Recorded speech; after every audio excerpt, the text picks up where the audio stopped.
بسم اللہ الرحمن الرحیم۔ ہر سال رمضان کے آخری جمعہ کو دنیا کے مختلف شہروں میں ہزاروں لوگ سڑکوں پر نکلتے ہیں۔ ان کے ہاتھوں میں فلسطین کے جھنڈے ہوتے ہیں اور ایک نعرہ گونجتا ہے، Free, free Palestine! القدس آزاد ہوگا۔ لیکن سوال یہ ہے، یہ دن آخر ہے کیا؟ یوم القدس کیوں منایا جاتا ہے؟ اس کی شروعات کیسے ہوئی؟ اور فلسطین اور اسرائیل کا تنازع اصل میں کہاں سے شروع ہوا؟ آج کی اس ویڈیو میں ہم تاریخ کے ان صفحات کو کھولیں گے جنہوں نے مشرق وسطی کی سیاست کو ہمیشہ کے لیے بدل دیا۔ بیت المقدس، جسے عربی میں القدس کہا جاتا ہے، دنیا کے قدیم ترین اور مقدس ترین شہروں میں سے ایک ہے۔ یہ شہر تین بڑے مذاہب کے لیے مقدس ہے: اسلام، عیسائیت اور یہودیت۔ مسلمانوں کے لیے یہاں واقع ہے مسجد الاقصی۔ یہ اسلام کا تیسرا مقدس ترین مقام ہے۔ اسی مسجد کی وجہ سے القدس ہمیشہ مسلمانوں کے دل کے بہت قریب رہا ہے، لیکن اس مقدس شہر کی تاریخ ہمیشہ پرامن نہیں رہی۔ 1900 کی دہائی کے آغاز تک فلسطین ایک ایسا خطہ تھا جہاں صدیوں سے عرب آباد تھے۔ یہ علاقہ اس وقت سلطنت عثمانیہ کی حکومت میں تھا۔ یہاں مسلمان اور عیسائی عرب ساتھ رہتے تھے، لیکن پہلی عالمی جنگ کے بعد سلطنت عثمانیہ ختم ہو گئی اور فلسطین برطانیہ کے کنٹرول میں آ گیا۔ یہاں سے تاریخ نے ایک نیا اور پیچیدہ موڑ لیا۔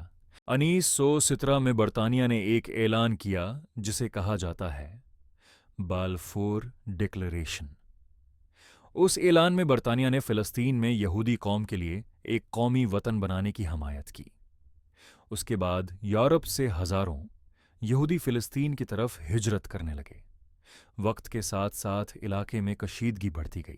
1947 میں یونائیٹڈ نیشنز نے فلسطین کو 2 ریاستوں میں تقسیم کرنے کا منصوبہ پیش کیا، ایک عرب ریاست اور ایک یہودی ریاست۔ 1948 میں اسرائیل کے قیام کا اعلان کر دیا گیا۔ اس اعلان کے فوراً بعد جنگ شروع ہو گئی۔ اس جنگ کے دوران لاکھوں فلسطینی اپنے گھروں سے بے دخل ہو گئے۔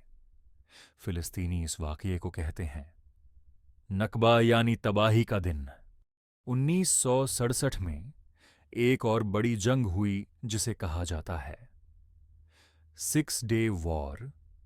صرف 6 دنوں میں اسرائیل نے مشرقی یروشلم، غزہ اور مغربی کنارے پر کنٹرول حاصل کر لیا۔ اسی کے بعد القدس کا مسئلہ پوری دنیا کی سیاست کا مرکز بن گیا۔ 1979 میں ایران میں ایک انقلاب آیا۔ اسے کہا جاتا ہے ایرانین ریولیوشن۔ اس انقلاب کے بعد ایران کے رہنما روح اللہ خمینی نے ایک اہم اعلان کیا۔ انہوں نے کہا کہ رمضان کے آخری جمعے کو یوم قدس منایا جائے گا۔ اس دن کا مقصد تھا فلسطین کی حمایت کرنا اور بیت المقدس کی آزادی کے لیے آواز اٹھانا۔ اس اعلان کا مقصد تھا فلسطین کے مسئلے کو زندہ رکھنا اور مسلمانوں کو بیت المقدس کی آزادی کے لیے متحد کرنا۔ جب پہلی بار یوم قدس منایا گیا تو اس میں سب سے پہلے حصہ لینے والے لوگ تھے ایران کے عوام، مذہبی طلباء، سیاسی کارکن، فلسطینی مزاحمتی گروپس۔ بعد میں لبنان میں حزب اللہ نے بھی اس دن کو باقاعدہ منانا شروع کیا۔ اسی طرح فلسطینی تنظیم پیلسٹائن لبریشن آرگینائزیشن کے حامی بھی اس دن کی ریلیوں میں شامل ہونے لگے۔ یوں یہ دن آہستہ آہستہ ایک عالمی تحریک بنتا گیا۔ یوم قدس صرف ایک علامتی دن نہیں تھا، یہ ان لوگوں کی قربانیوں کی یاد بھی ہے جنہوں نے فلسطین کے مسئلے کو دنیا کے سامنے زندہ رکھنے کے لیے جدوجہد کی۔ کئی فلسطینی کارکنوں نے جیلیں کاٹی، مظاہروں میں شرکت کی اور اپنی جانوں کا نذرانہ بھی پیش کیا۔ اسی جدوجہد نے یوم قدس کو ایک عالمی تحریک میں تبدیل کر دیا۔ وقت کے ساتھ ساتھ یہ دن دنیا کے کئی ممالک تک پھیل گیا۔ آج یوم قدس منایا جاتا ہے ایران، پاکستان، لبنان، یونائیٹڈ کنگڈم اور دنیا کے کئی دوسرے ممالک میں۔ یہ دن فلسطین کے ساتھ اظہار یکجہتی کی ایک علامت بن چکا ہے۔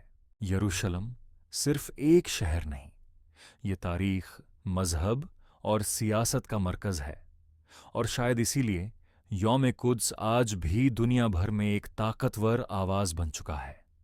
لیکن سوال آج بھی باقی ہے،